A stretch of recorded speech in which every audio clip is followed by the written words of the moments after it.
The Mitten. Once there was a boy named Nicky who wanted his new mittens made from wool as white as snow. At first, his grandmother, Baba, did not want to knit white mittens. If you drop one in the snow, she warned, you'll never find it. But Nicky wanted snow white mittens, and finally Baba made them. After she finished, she said, "When you come home, first I will look to see if you are safe and sound, but then I will look to see if you still have your snow white mittens." So off Nicky went, and it wasn't long until one of his new mittens dropped into the snow and was left behind. A mole, tired from tunneling along, discovered the mitten and burrowed inside. It was cozy and warm and just the right size, so he decided to stay. A snowshoe rabbit came hopping by. He stopped for a moment to admire his winter coat. It was then that he saw the mitten, and he wiggled in, feet first. The mole didn't think there was room for both of them, but when he saw the rabbit's big kickers, he moved over. Next, a hedgehog came, snuffling along. Having spent the day looking under the wet leaves for things to eat, he decided to move into the mitten and warm himself. The mole and the rabbit were bumped and jostled, but not being ones to argue with someone covered with prickles, they made room.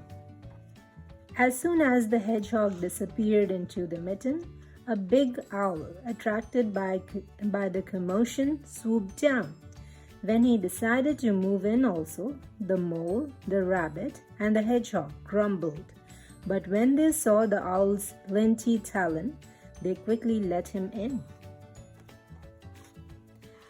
Up through the snow appeared a badger. He eyed the mitten and began to climb in. The mole, the rabbit, the hedgehog, and the owl were not pleased.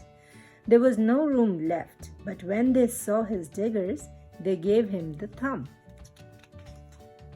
It started snowing, but the animals were snug in the mitten.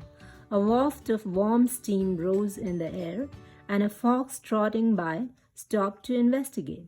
Just the sight of the cozy mitten made him feel drowsy. The fox poked his muzzle in. When the mole, the rabbit, the hedgehog, the owl, and the badger saw his shiny teeth, they gave the fox lots of room. A great bear lumbered by. He spied the mitten all plumped up. Not being one to be left out in the cold, he began to nose his way in.